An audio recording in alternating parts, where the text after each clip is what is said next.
Hello student, कैसे हैं? Hopefully अच्छे होंगे। तो आज से हम चालू करने वाले हैं अपना इकोनॉमिक्स क्लास 12 का। इकोनॉमिक्स के क्लास 12 में पहले आप सब्जेक्ट का डिवीज़न समझिए। 3 पार्ट होंगे, ठीक है ना।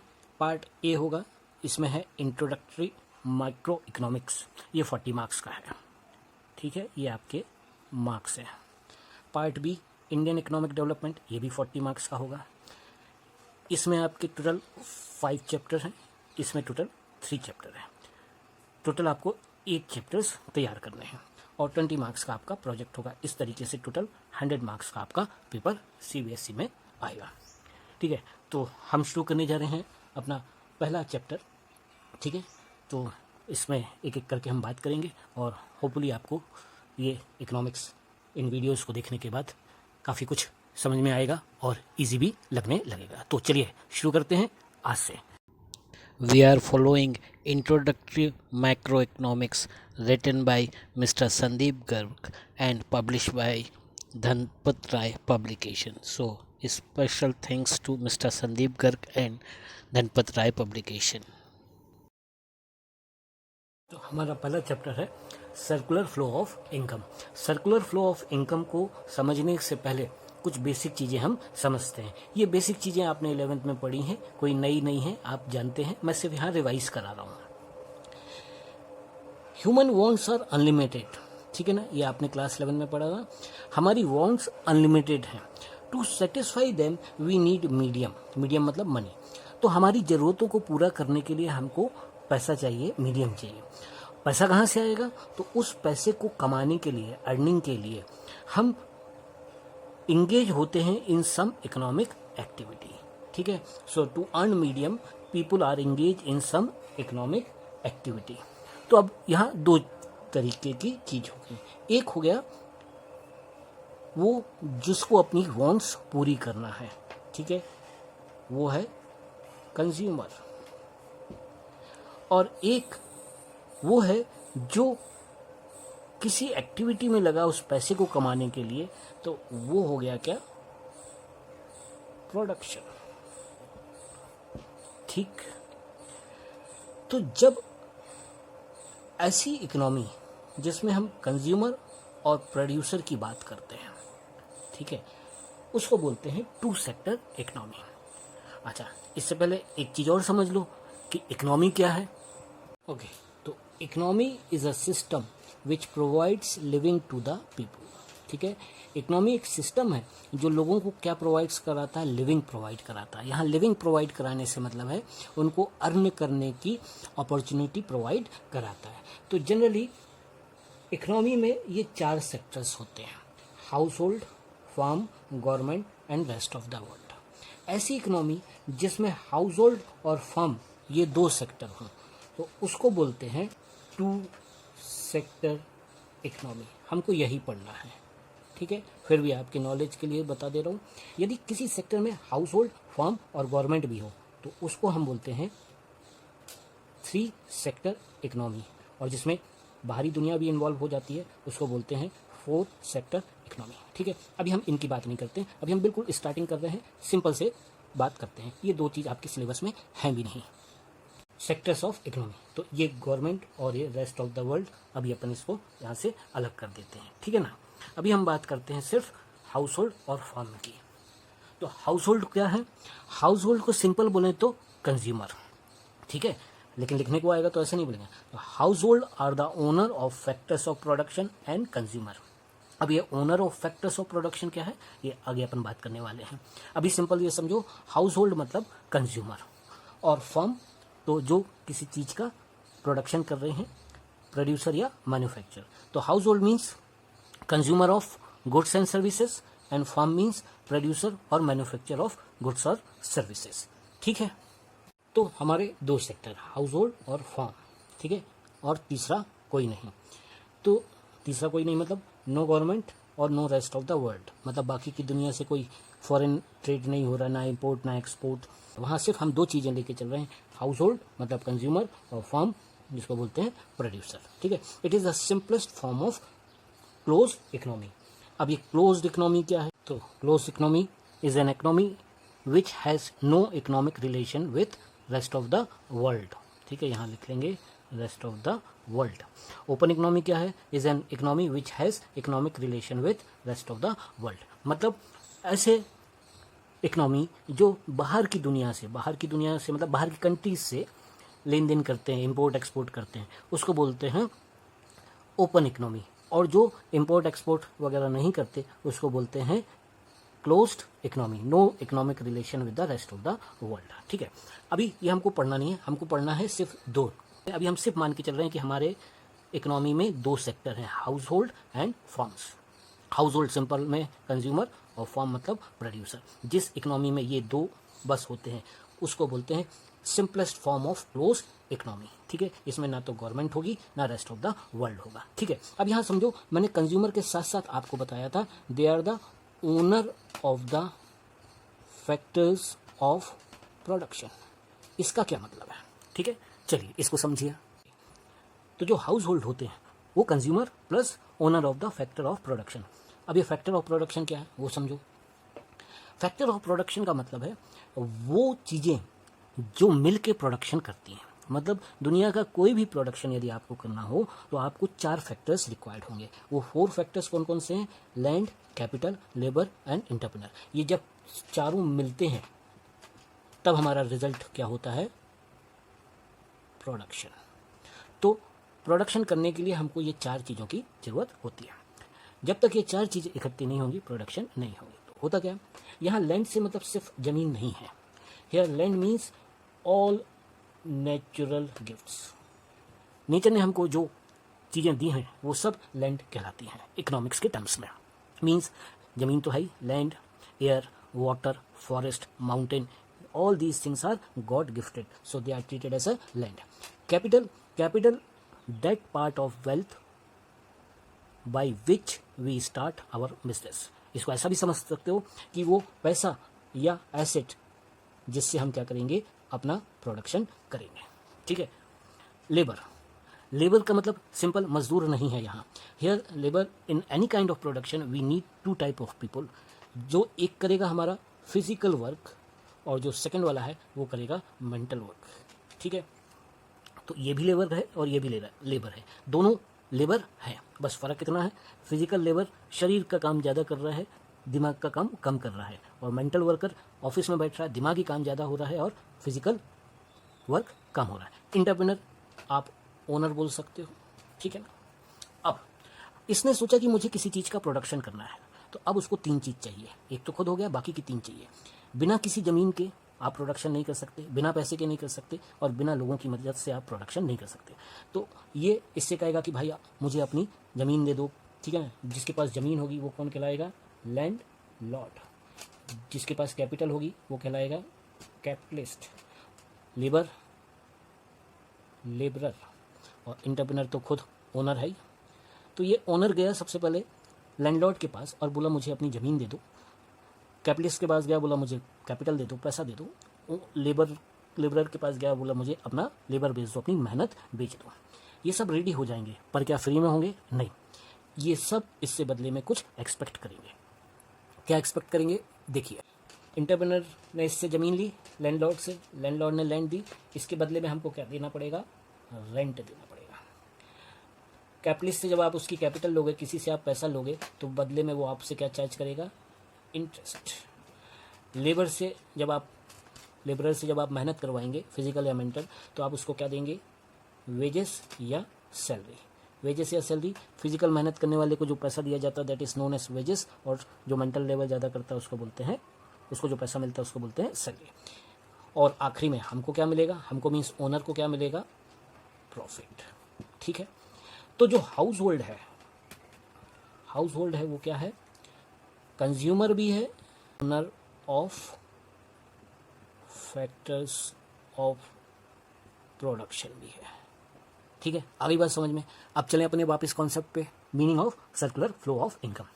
It refers to the cycle of generation of income. एक साइकिल है, एक प्रोसेस है, किस चीज़ का? Generation of income.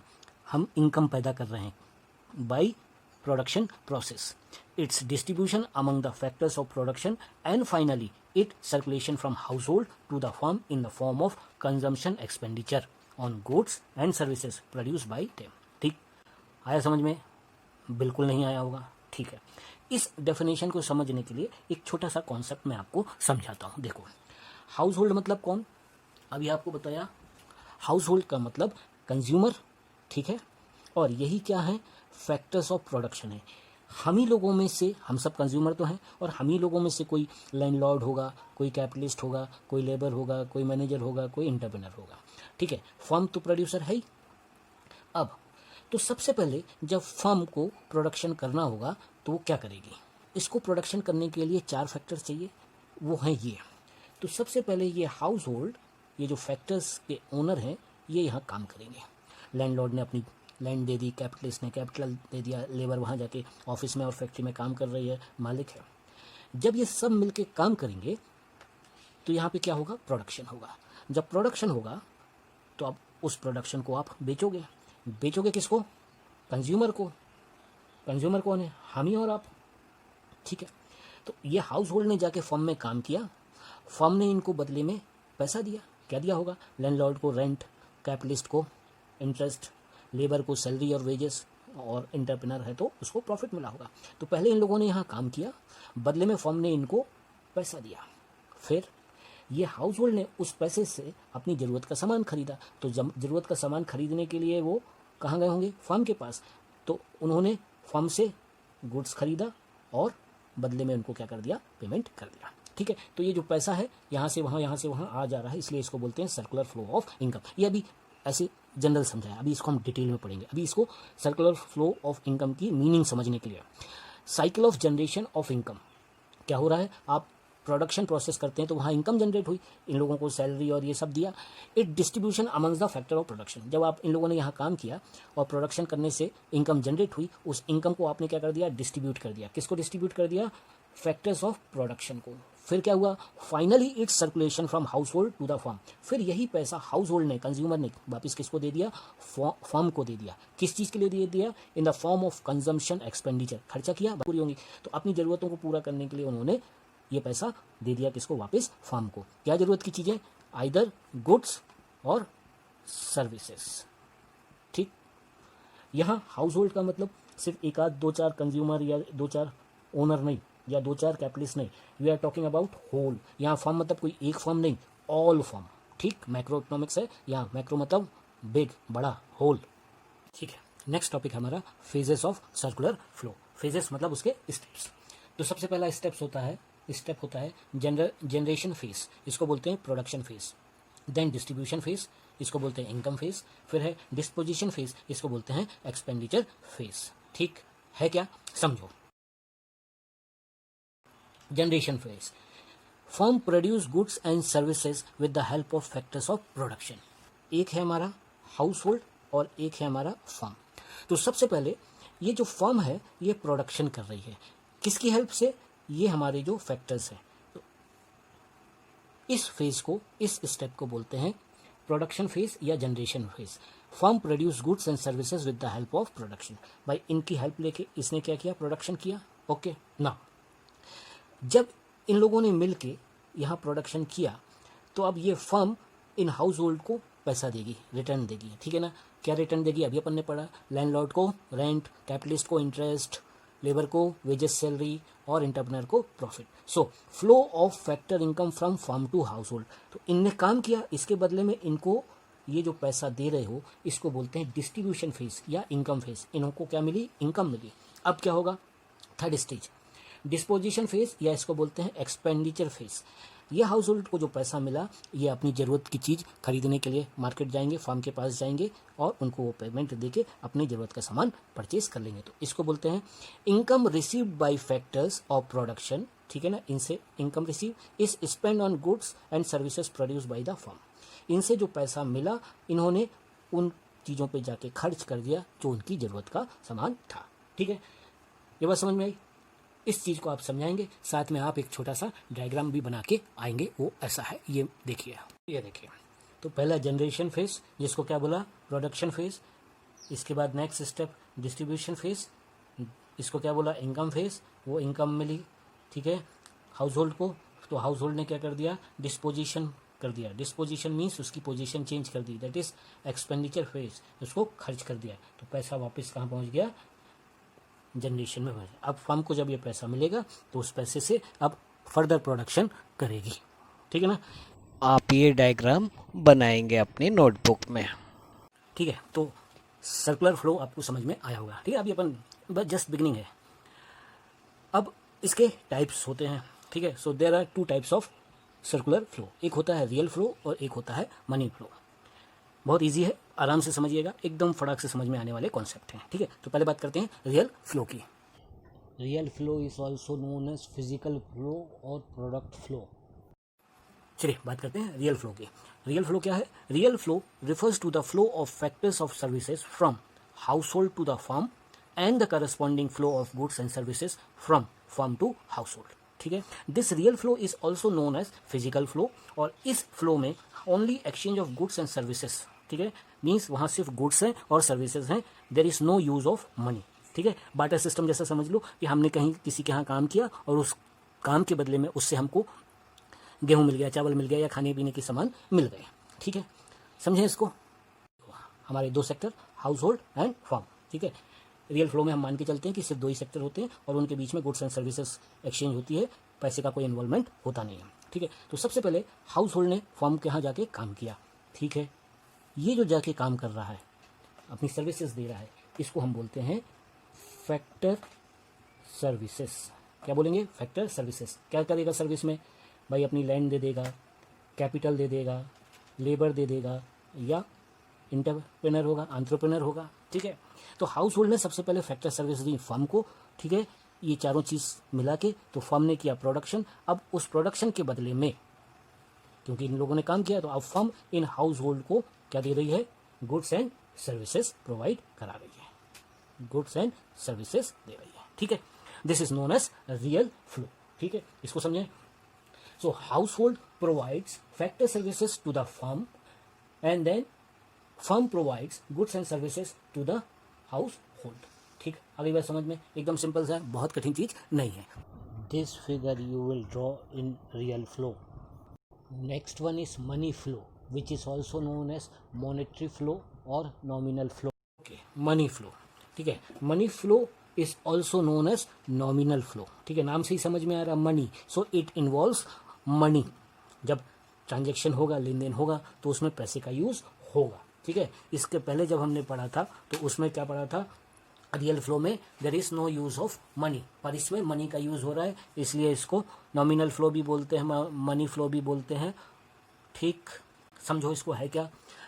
Money flow या nominal flow refers to the flow of factors of payment from firm to household for their factor services and corresponding flow of consumption expenditure from household to firms for the purchase of goods and services produced by the firm. मतलब समझो, money flow में firm payment करती है, वो जो payment करती है उसको बोलते हैं फैक्टर पेमेंट। फैक्टर पेमेंट क्यों कर रहे हैं? फैक्टर पेमेंट इसलिए कर रहे हैं कि ये जो फैक्टर्स हैं, इन्होंने हमारे यहाँ काम किया, लैंड, कैपिटल, लेबर, इंटरप्रेनर, तो इनको बदले में, इनके काम के बदले में फर्म जो है पेमेंट कर रही है, इसलिए इसको क्या बोल रहा है? पेमेंट ऑफ फैक्टर या फैक्टर पेमेंट। अब हाउस होल्ड को जो ये पैसा मिला, इससे वो जाके फर्म से चीज़ें खरीदेगी, काहे के लिए? अपने कंजम्पशन के लिए। तो they make expenditure on their consumption, तो ये जो पैसा ये वापस फर्म को दे रहे हैं, that is known as consumption expenditure. अगली बात समझ में। तो आपको जैसे ये कंजम्पशन एक्सपेंडिचर, फैक्टर पेमेंट, ठीक है, इसके पहले वाले में बताया था फैक्टर सर्विसेज और गुड सर्विसेज, इन वर्ड्स को ध्यान रखना है। क्यों? क्योंकि आगे हमको ये काम में आने वाले हैं। This figure you will draw in money flow. Okay student, now homework for you. Now learn the difference between real flow and money flow. तो ओके स्टूडेंट, होपफुली समझ में आया होगा। तो चलिए इसको करिए, बढ़िया पढ़िए, अच्छे से नोट्स बनाइए। तब तक मिलते हैं हम नेक्स्ट वीडियो में। ओके, तब तक के लिए thank you student and bye student.